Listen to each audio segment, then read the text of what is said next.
Good morning, students. Today's discussion topic lysosome. Lysosome. तो कल हमने इसके बारे में आपको बताया था। मैंने क्या कहा था बच्चों कि एक सेल होती है, एक क्या होती है, एक सेल होती है। उस सेल के अंदर एक न्यूक्लियस होता है और ये इसका न्यूक्लियर मेम्ब्रेन होता है और इस सेल से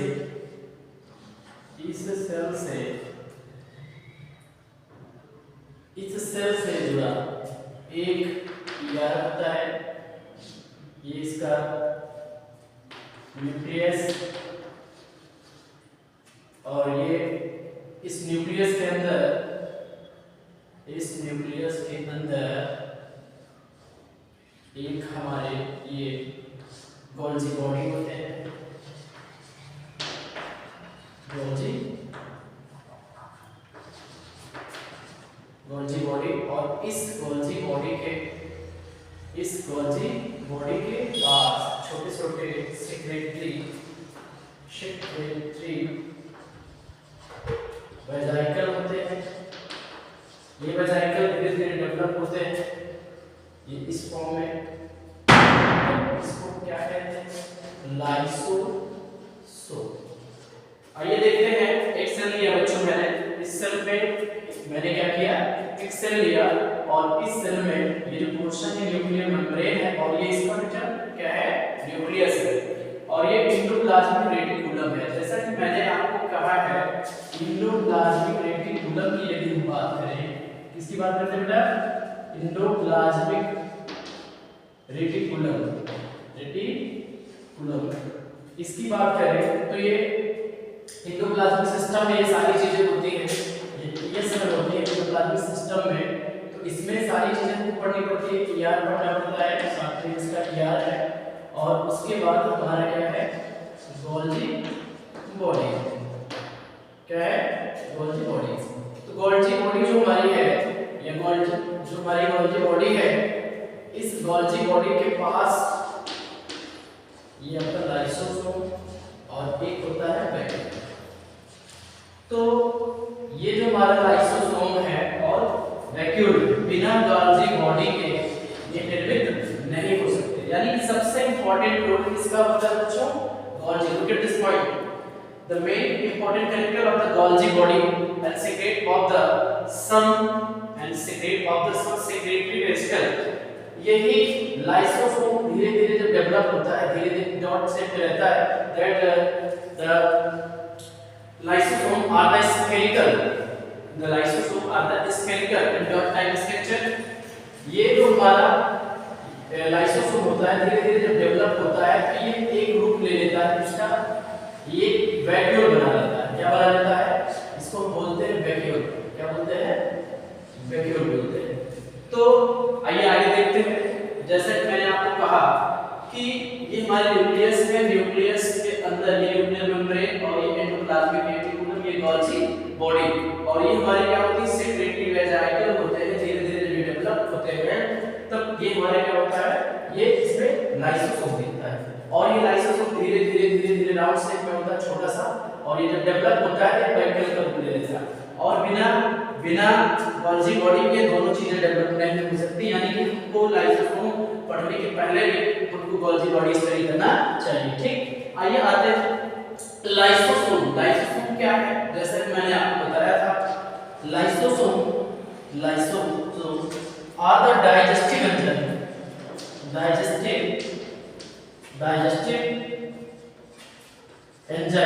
ये डाइजेस्टिव एंजाइम होता है। ये जो आपका डाइजेस्टिव एंजाइम होता है, ये किसको डाइजेस्टिव करता है? ये अपना प्रोटीन को करता है। किसको करता है? प्रोटीन को करता है और उसके बाद फैट को करता है और उसके बाद कार्बोहाइड्रेट को करता है। किसको करता है? कार्बोहाइड्रेट्स को। तो सबसे पहले आइए देखते हैं, प्रोटीन में एक एंजाइम होता है प्रोटीएज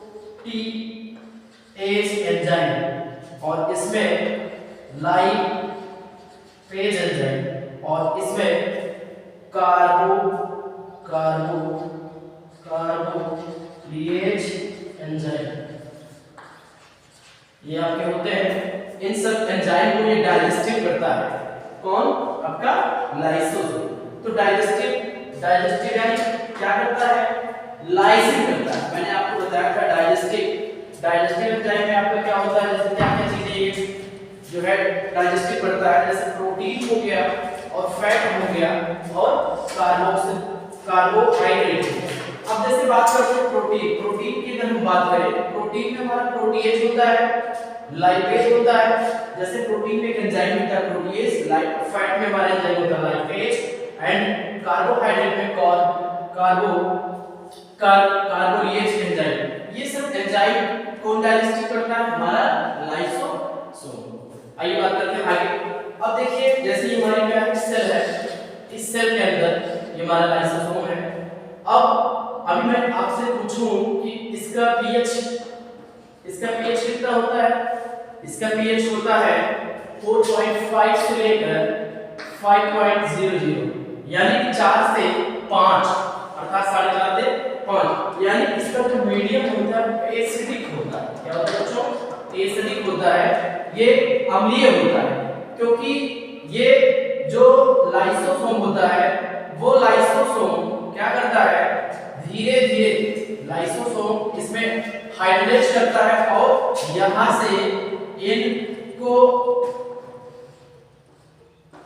H+ आयन के रूप में धीरे धीरे ब्रेक करता है और डार्क सेट में आ जाता है। तो यानी इसका पीएच वैल्यू होता है वो क्या होता है? 4.5 से लेकर 5.00। अब आइए आगे बात करते हैं इसके। Lysosome are the card of suicide bag और एटम बम ऑफ सेल, यानी जो लाइसोसोम होता है उस लाइसोसोम को हम क्या कहते हैं? उसको सुसाइड ऑफ बैग कहें या एटम बम ऑफ सेल कहते हैं। आइए बात समझ में, आइए आगे देखते हैं लाइसोसोम के बारे में।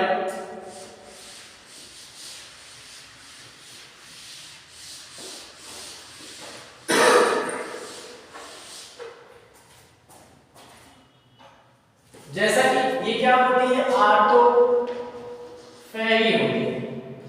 ऑटोफैगी का मतलब होता है कि ऑटोफैगस, जैसा कि हम सभी जानते हैं कि जो हमारी सेल होती है, ये हमारी सेल होती है, इस सेल में जो हमारा क्या होता है?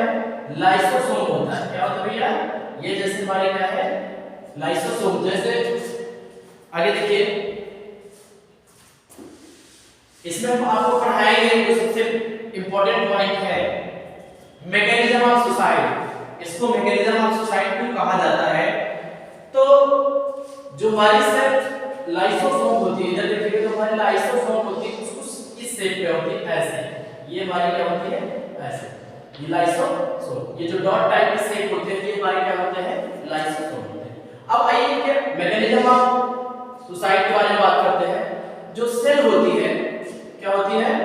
जो सेल होती है, उस सेल में अगर हम बात करें, जैसे इनको क्या कहा जाता है? इनको आत्महत्या की थैली कहा जाता है। आत्महत्या की थैली क्यों कहा जाता है?